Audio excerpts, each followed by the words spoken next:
because the world of work is changing so rapidly because of COVID, which is a really good thing. It's how do you keep up with that if you haven't got time allocated to be on the top of your career, your development, your specialty, your clinical role. It's vital.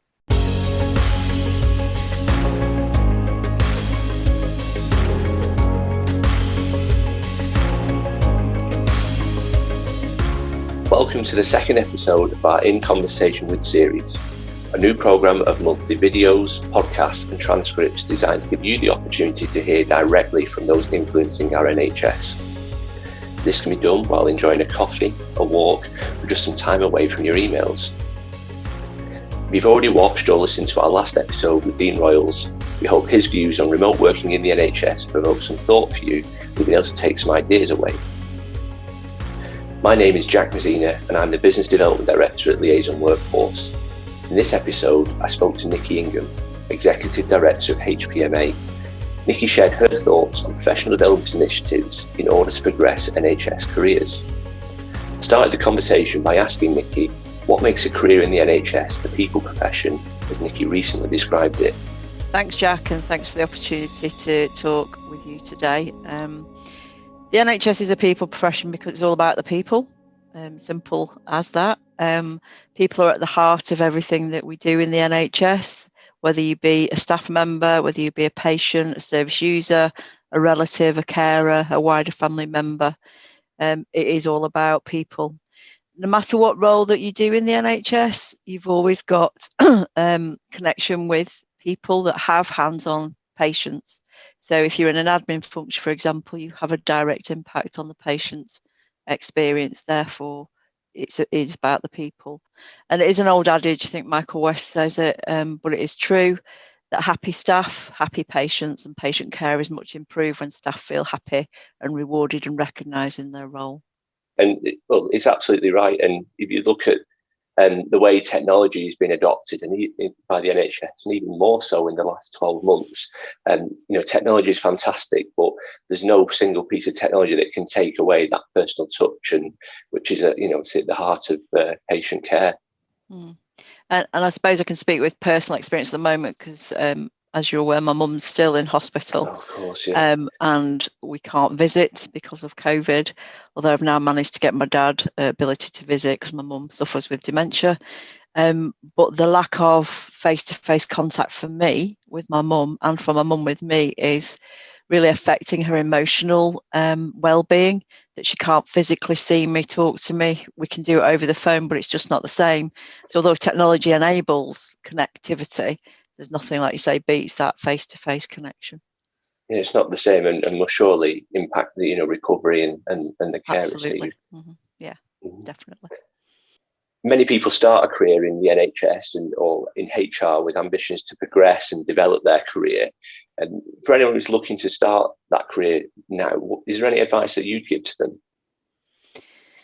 Yeah, I've given myself a lot of advice over the years, but the one thing I would say is be curious. So don't stop being interested and finding out more about things that you're interested in or things that you don't understand. And by that, I mean, knock on doors that aren't open. Be curious about what people's roles are. Be curious what happens in a surgical theatre. Go and observe a consultant doing what they do best in the operating sphere. Believe you me, they will love it because they're very egotistical. Some of our surgeons, particularly in cardiac surgery and neurosurgery, they love to be demonstrating their skills particularly to people that are sort of new and not associated with that particular area of expertise. So seek forgiveness, not permission, is what I always say. Go and talk to people, be curious, but always make time for your development. Talk to colleagues that perhaps in a similar role or in a role you're aspiring to be in. Ask if you can shadow them, whether that be for the day, whether that be for the week, and not necessarily in your own organisation that you're working in. Actually go out and seek opportunities across the system.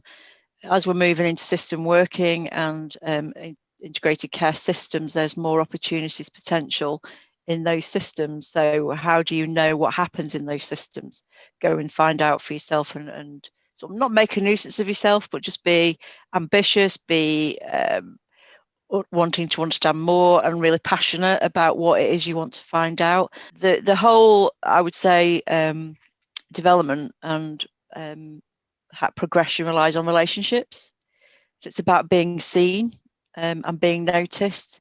So that's not about making a nuisance of yourself, as I said earlier. It's about actually being curious about what goes on, being passionate about wanting to make a difference, whether that be to your area of expertise or otherwise, but also centered around the patient, because that's what we're about. It's all about the people, as I said earlier. The best piece of advice I had was push yourself into something that you're uncomfortable with, because you will find yourself flourishing from the opportunity. You become innovative, you get creative, and you make new networks, new connections, new relationships. And as I said, it's all about connections, relationships, and people that you know, people that you work with, people that know of you as well, not necessarily knowing you personally, but knowing that you've been into the system, you've done this piece of project work, or you've delivered on this particular piece of corporate responsibility. I can certainly resonate with that advice, Nicky, and I'm sure I've certainly been doing that at some point in the past. And you have almost got to become comfortable with being uncomfortable. Exactly, you've got to accept that state that I feel uncomfortable, but this is okay. This is good for my development. Yeah, and when I remember a director I worked for a number of years ago wanted me to lead on a particular project across the organisation, which was about new junior doctors New Deal, showing how old I am, and leading on that and leaving something else that I was more comfortable with. And I said, I can't possibly do that for the organisation. That's a big responsibility. My division needs me to focus on them, not focusing on other things. And she goes, no, you've no choice to do it. You're going to do it because I believe that you will be a really good representative for the organisation. So I want you to move into that sort of role for a corporate function, leading on a medical workforce challenge that's a major issue for the organisation. So I didn't have any choice. So I had to be uncomfortable, and I had to go to regional meetings and represent the whole trust. And bearing in mind, I felt I was a junior member of staff at that time. However, the development I got from that was significant, and I can never look back from that, because that helped me develop and move into a more senior role quite soon after. So never look a gift horse in the mouth, as they say. Even if you say you're going to feel uncomfortable with it, just embrace it. As long as you've got the support around you, you'll be fine. What a great story. And I suppose anyone listening should take that advice and see how it helps them progress their careers. Yeah. And sometimes you learn, actually, I don't like doing that sort of thing, so I'm not going to do that again.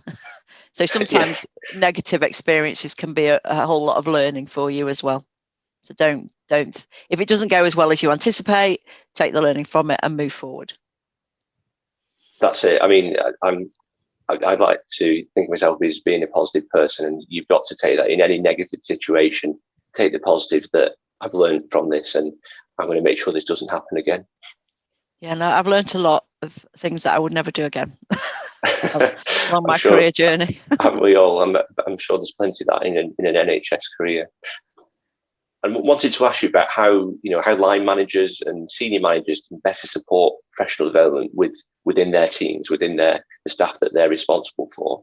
I think particularly during COVID, we've lost a lot of the opportunity for development, I think, because of the pressure on the workforce and the system to respond to the global pandemic. For me, it's acknowledging professional development as a necessity. It's not a nice to have, it's a must have. And creating time for your team and permission for your team to allow them to do professional development doesn't need to cost money. Some development does cost money. However, like I said before about I'm being ambitious and wanting to learn more about your profession, your career that you're in, look for opportunities for your workforce, for your team to shadow, to go to visit other areas, because not only will they benefit, but you as a function will benefit. So an example would be I was in a director role, but as an organisation, all the execs took a lead on a particular specialty. So I, because of my mum's background, she had cardiac surgery about 10, 12 years ago. I wanted to go into theatre and see cardiac procedures. I couldn't quite build up to initially to watching what my mum operation was, but I went to see sort of vein harvesting, which sounds gruesome, but it was quite gruesome, to be honest. That's probably the worst thing I saw.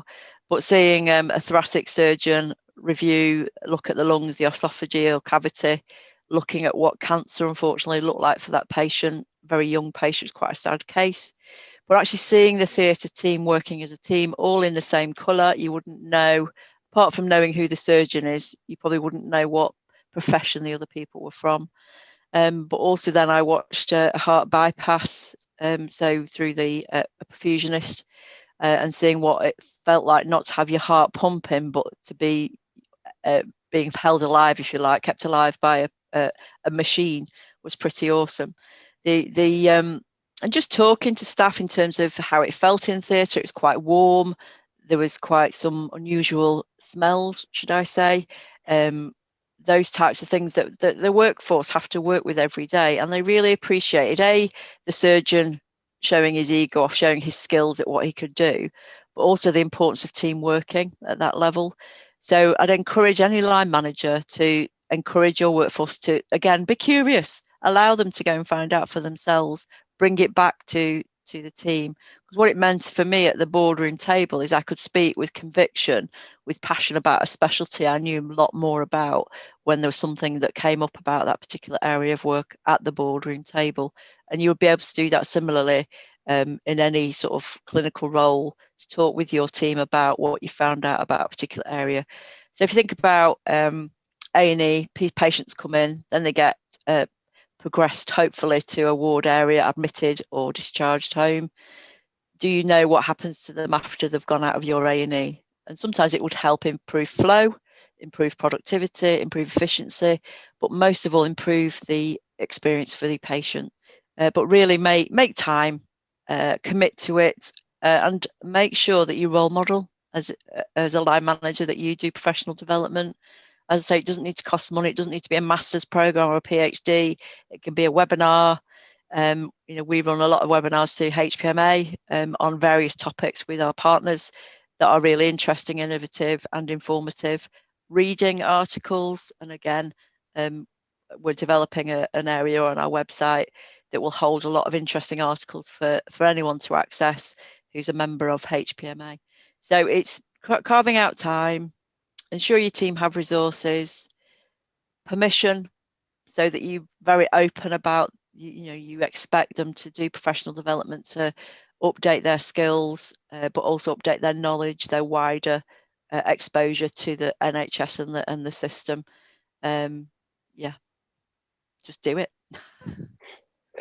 And it's easier said than done as well, particularly with with the pandemic and the response that everyone's had to pull together and work around the clock to support that response. So it is really difficult to do that, but as you say, so beneficial just to take that time, even I guess if it's a 30-minute webinar, an article, a piece, just to take that break from what you're absorbed in, to reflect and think about actually what there's other things going on. We could be doing things differently. We could better ourselves in a particular way.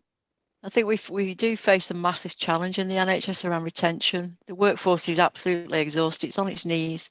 But those organisations that have continued to develop and invest in their workforce will be in good stead for what happens going forward. But yeah, I agree. It's easy to say, hard to do. But is it really hard to do? It's a necessity. So you should carve that time out. For the well-being of your workforce as much as anything, as well as their development. It's actually supporting them to feel they are vital to what's happening and that they are important enough to be invested in terms of a 90-minute webinar, or to get an article, to have time in their diary to read, because it will make them undertake their role more effectively and support patient care going forward. So why wouldn't you? Absolutely, and it's on from what I'm hearing, Nicky. It sounds like it's almost as important as any task you could have in that day job is making that time for development. Yeah, it's been on the top of your game as well, and having the latest information, evidence base, to be able to do your job, because the world of work is changing so rapidly because of COVID, which is a really good thing. It's how do you keep up with that if you haven't got time allocated to be on the top of your career, your development, your specialty, your clinical role. It's vital. Do you have views on how managers need to adapt their approach to supporting professional development during the pandemic? Because obviously, perhaps there's a lot more remote working going on. People are less there in person. Do managers need to adapt the way that they promote professional development within their teams and staff? Yeah, I think with the pandemic has brought us many challenges, which I think the NHS has responded to very positively. And I think the agility of our workforce, where they work from, is really created more innovative, fast-paced change, I would say.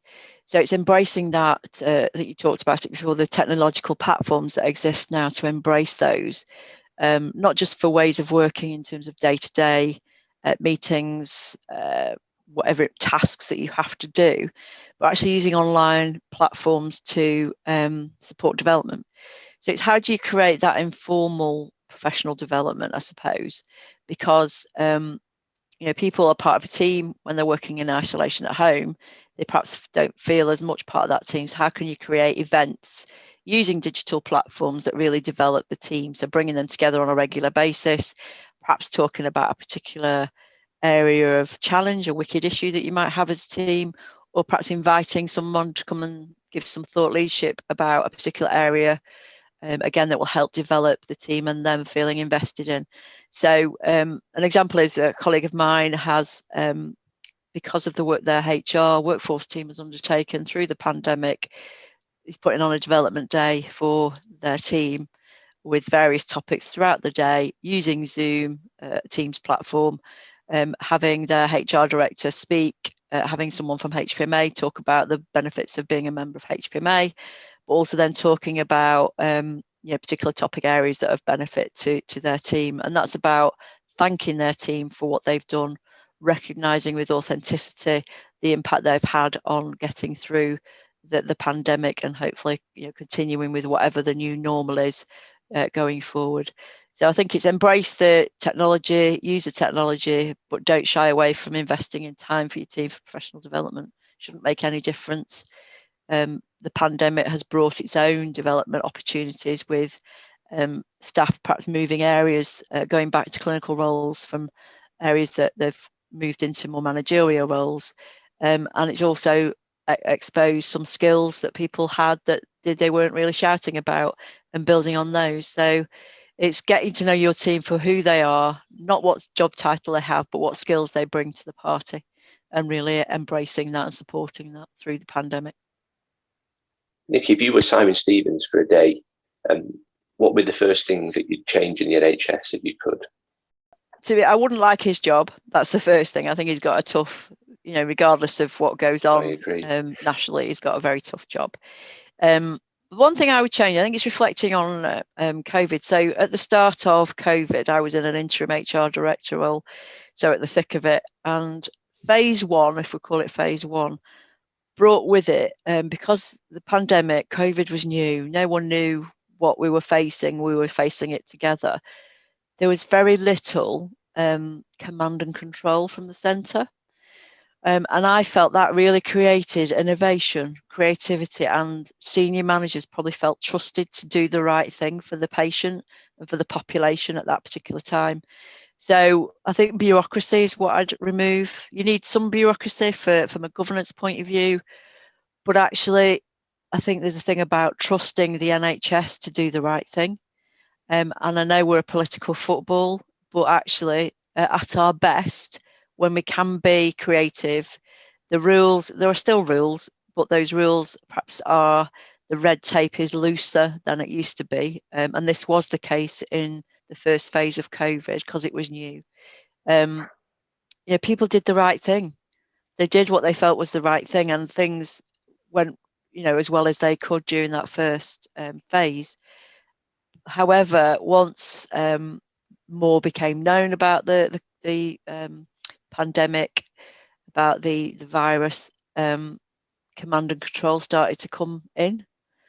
The number of returns that colleagues have to complete on a daily basis to satisfy and assure the bureaucrats and the politicians that we are improving things. I get it, but is that a good use of time? No. Does it take people's time away from the patient? Yes. It's about that trust. Trust is a big word, easy to say, again, hard to do. But the more workforce staff are trusted to do the right thing, the more creative and innovative they are, and they can implement things at speed. And we've seen that through COVID, because it was taken years to get flexible working in to the extent we've got it into the NHS now. It was taking years. There's always excuses not to. Yet we've had to. It's worked. And actually, how do we keep the good ways of working that's come out of the pandemic as we go forward and not lose, not throw the baby out with the bathwater? So get rid of the bureaucracy. I couldn't agree more, Nicky. I mean, I haven't worked in the NHS, but as someone who's worked closely with the NHS for nearly 20 years, I've seen firsthand where, bureaucracy has held back innovation and probably stopped organisations from, doing things that could result in, more efficiency, better patient care, better workforce. So yeah, I couldn't agree more with you on that point. And it links back to professional development conversation, because the more the workforce feel they can innovate and create improvements for patient care, for a particular disease, a particular population, health inequality, that's surely got to be beneficial and not got to go through so much red tape that it takes years to implement.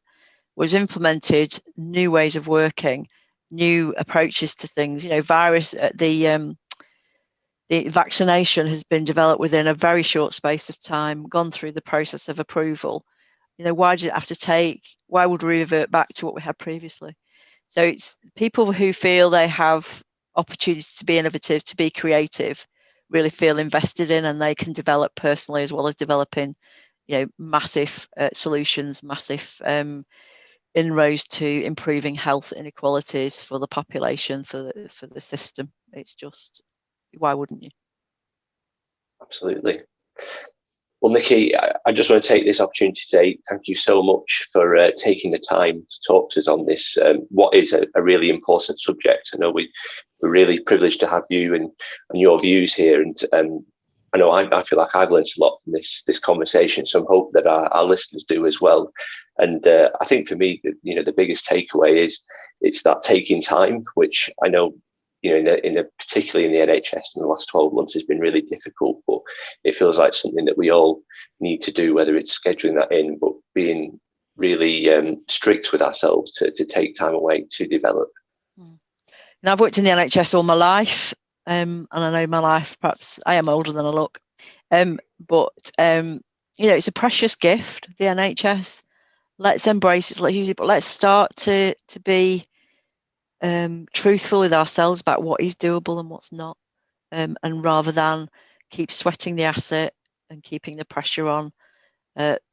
All the workforce in the NHS want to make a difference. Allow them to do that, trust them to do that, and just give them time and capacity to do that. Couldn't agree more. And it feels like, with everything that's happened in the last year, everything we've learned from, it's not just in the NHS, all over the world, and feels like now's the opportunity, the time to make that change. Yeah. Nicky, thank you very much. We really appreciate having you. We've had some, a really important discussion topic and some great points made there. And so I just want to thank you very much for your time. And hopefully we'll get to do this again soon. Yeah. And thank you, Jack, for the opportunity. It's been really cathartic, because you don't really have the opportunity or time to reflect. And having had a 20+ year career in the NHS, and obviously still in the role I undertake now, very much connected back into the NHS, you take it for granted. And I think when you sit back, it's quite therapeutic to see how fantastic and fabulous the NHS is, how it's responded through COVID, but how it is generally without COVID pandemic.